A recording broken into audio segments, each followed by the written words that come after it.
Hello అండి, welcome to Suman TV.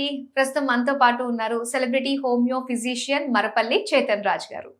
నమస్కారం చేతన్ గారు. నమస్తే మేడం. చేతన్ గారు, డయాబెటీస్ అంటే హోమియోపతి మీ దగ్గరికి వచ్చిన వాళ్ళు రివర్స్ చేసుకున్న వాళ్ళు చాలా మంది ఉన్నారండి. డయాబెటిక్ పేషెంట్స్ ముఖ్యంగా ఫుడ్ రెస్ట్రిక్షన్స్ ఎక్కువగా తీసుకుంటూ ఉంటారు. అది తినద్దు, ఇది తినద్దు అని చెప్పేసి ఆలోచనలు ఎక్కువ ఉంటాయి. అసలు మెయిన్ ఏది అవాయిడ్ చేస్తే మంచిది అంటారండి? పోర్షన్ కంట్రోల్ అనేసి మనం వింటాం కదా వెయిట్ లాస్ చేసుకునే పేషెంట్లకు. కానీ పోర్షన్ కంట్రోల్ అంటే అర్థం కాదు జనాలు. ఎట్లా నేను చెప్తాను.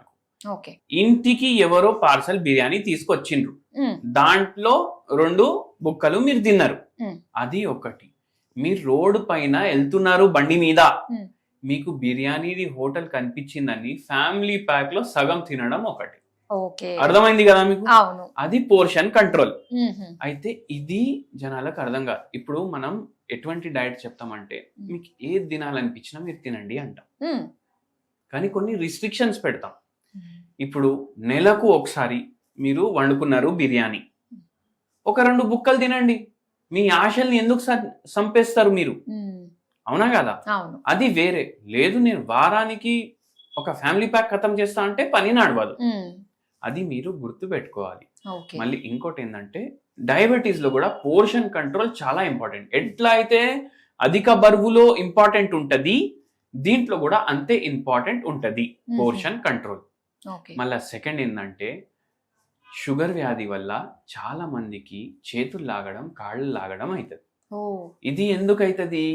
వాళ్ళు తినే ఆహారాలు దేని వల్ల అయితే గ్లైసిమిక్ ఇండెక్స్ ఎటువంటి ఆహారంది ఎక్కువ ఉంటది, దానివల్ల ఎక్కువ అవి తింటే ఇవి చేతులు లాగడం, కాళ్ళు లాగడం కూడా, నీరసంగా ఉండడం కూడా స్టార్ట్ అవుతుంది వాళ్ళకు.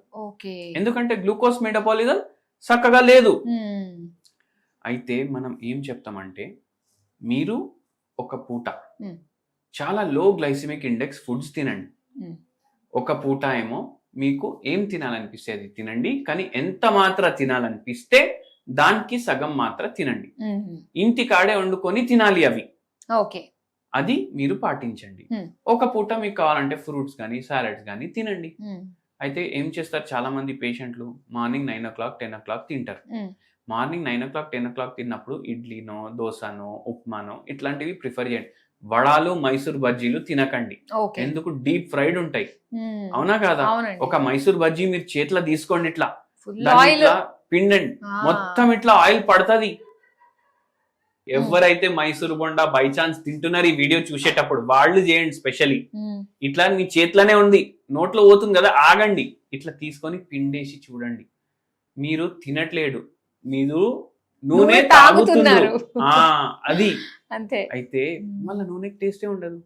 అవునా కదా? మళ్ళా రీయూజ్ చేసిన ఆయిల్ లో ఏమైతుంది? మీ బాడీ ఇంకా పాడైతుంది. అయితే ఇడ్లీ తిన్నా, దోశ తిన్నా, ఇదేం చేయండి అంటే, రాగులతోటో, కొర్రలతోటో, లేకపోతే జొన్నలతోటో ప్రిపేర్ చేసుకోండి. దాని గ్లైసిమిక్ ఇండెక్స్ కూడా జర లోనే ఉంటది.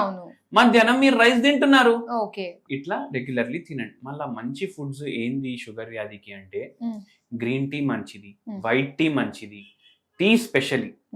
చాలా రకాల టీలు వస్తాయి, మనకు కూడా తెలియదు ఇన్ని రకాల టీలు ఉంటాయి అనేసి. ఎవరైతే వీడియో చూస్తున్నారు, మనమైతే పేషెంట్లకు ఆల్మోస్ట్ 15 ఏళ్ళ 20 ఏళ్ళ నుంచి అడ్వైజ్ చేస్తున్నాం, ఈ చాయ్ తీసుకోండి, ఈ చాయ్ తీసుకోండి. ఏం చేస్తాం? చాయ్ని మంచిగా బాయిల్ చేస్తాం, అవునా కాదా? అది దాన్ని విషయం లాగా తయారు చేస్తాం. చాయ్లో యాంటీ ఆక్సిడెంట్లు ఉంటాయి, మళ్ళా అవన్నీ చచ్చిపోతాయి, ఫ్రీ రాడికల్ పెరిగిపోయి, ఇంకా ఆక్సిడేటివ్ స్ట్రెస్ పెరిగిపోతుంది. అట్లా తయారు చేస్తాం మనం చాయ్ని, అవునా కాదా? మరిగించి అట్లా తయారు చేస్తాం. అట్లా చేయకండి. వాటర్ ని బాయిల్ చేయండి, either green tea or white tea. మీరు ఎన్ని పూటలు చాయ్ తాగుతారు, దాని బదులు ఇది తాగండి. అట్లా చేయండి. లేదు నాకు పాలు కంపల్సరీ కావాలి, నాకు అదే కావాలి అంటే, పొయ్యి మీద నీళ్లు పెట్టండి, బాయిల్ చేయండి, చాయ్ పత్తి వేయండి, కొంచెం రంగు రాగానే మీరు ఆఫ్ చేయండి. డికాక్షన్ రెడీ అయిపోయింది. ఫస్ట్ 3/4 కప్ డికాక్షన్ నింపుకోండి, 1/4 కప్ మీరు పాలు నింపండి. దాంట్లో కొద్దిగా చక్కెర వేసుకోండి. మీకు బెల్లం ఇష్టం ఉందంటే కొద్దిగా బెల్లమే వేసుకోండి. అట్లా కూడా మీరు గుర్తుపెట్టుకోవాలి. దాంట్లో మీరు శొంఠి పౌడర్ యాడ్ చేసుకోండి. అది కూడా యాంటీ ఆక్సిడెంట్, అది కూడా హెల్ప్ చేస్తుంది షుగర్ వ్యాధిని కొంచెం కంట్రోల్ చేసేవారు. మళ్ళీ అందరు ఏమనుకుంటారు, చింతపండు తింటే హీట్ పెరుగుతుంది బాడీలో అని అనుకుంటారు కదా. అట్లా లేదు. ఇది అపోహ.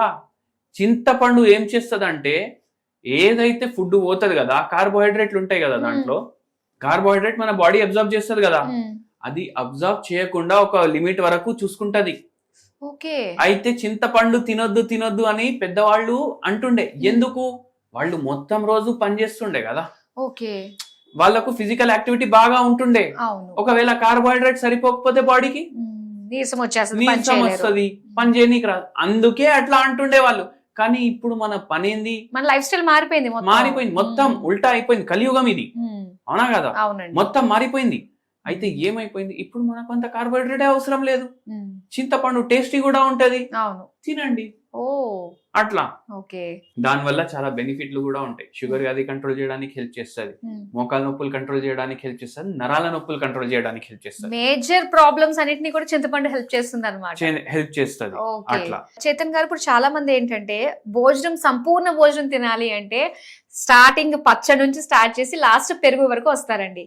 అయితే మరి డయాబెటిక్ పేషెంట్స్ పెరుగు తినొచ్చు అంటారా? అసలు పెరుగు ఏదైతే మీరు ఇంట్లో ప్రిపేర్ చేసుకుంటారో అది చాలా హెల్దీ, చాలా అంటే చాలా హెల్దీ. ఎందుకు హెల్దీ? రైస్ తింటాం, అవునా కదా? రైస్ లో మనం కూరలు అన్నా కలుపుకుంటాం, గ్రేవీ ఉన్న కూరలు, ఫ్రై కూరలు, అవి అన్ని కలుపుకొని తింటాం కదా. Already rice the glycemic index ఎక్కువ ఉంది. ఇంకా దాంట్లో మనము ఏం చేస్తున్నాం, ఆ కూర ఈ కూర, కర్రీ పాయింట్లకి వెళ్ళి పట్టుకొని వచ్చిన కూర, ఫ్రై కూర, మళ్ళా సాంబార్ ఉంటే కూడా దాని మీద నూనె తేలుతూనే ఉంటుంది, ఇవన్నీ తింటాం. ఇవన్నీ తినకుండా మీరు రైస్ తింటున్నారు, సగం సాంబార్ కానీ రసం కానీ, లేకపోతే వెజిటేబుల్, బాయిల్డ్ వెజిటేబుల్ అంటే ఫ్రై చేసినవి కాదు, కూరగాయలు, దేంట్లో అయితే తక్కువ నూనె వాడి మీరు చేసుకుంటారు కదా, అంత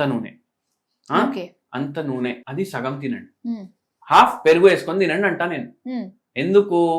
గ్లైసిమిక్ ఇండెక్స్ మనం మాట్లాడుకున్నాం, ఇన్ని వీడియోస్ అన్ని మాట్లాడుతున్నాం కదా. ఎంత ఎక్కువ గ్లైసిమిక్ ఇండెక్స్ ఉంటే అంత ఫాస్ట్ గా గ్లూకోజ్ పైకి వస్తుంది. పెరుగు గ్లైసిమిక్ ఇండెక్స్ 10-15 ఉంటది, రైస్ ది 80 ఉంటది. ఎక్కువ పెరుగు వేసుకున్నారు అనుకోండి, ఇప్పుడు గ్లైసిమిక్ ఇండెక్స్ తగ్గిపోతుంది కదా, 40కి వస్తుంది. అంటే జొన్న రొట్టె కన్నా తక్కువ అయిపోతుంది. పెరుగు బాగా వేసుకోవాలి, దాంట్లో గ్లైసిమిక్ ఇండెక్స్ దాంట్లో తగ్గిపోతుంది. మళ్ళీ ప్రోబయోటిక్లు ఉంటాయి, అవునా కదా? గట్ హెల్త్ మంచిగా చేస్తాయి. గట్ హెల్త్ మంచిగా అయితే ఆటోమేటికలీ మనకు షుగర్ వ్యాధిలో కూడా లాభకారినే కదా. అట్లా ఇది అర్థం కాదు జనాలకు. ఇంకా రైస్ ముద్ద దిగకపోతే దినం గడవదు, పెరుగు ముద్ద లాస్ట్ లో తినకపోతే నిద్ర రాదు. అందుకే కరెక్ట్, అది కావాలి మన బాడీకి. సో చాలా మంది అవాయిడ్ చేస్తూ వస్తున్నారు, అలా చేయాల్సిన అవసరం లేదు. డయాబెటిక్ పేషెంట్స్ చక్కగా పెరుగు తినచ్చు, మీరు అన్నట్టుగా ఇంట్లో చేసుకున్న పెరుగు అయితే ఇంకా మంచిది. సో చాలా మంచి ఇన్ఫర్మేషన్ మాకు ఇచ్చినందుకు థ్యాంక్ యూ సో మచ్ అండి.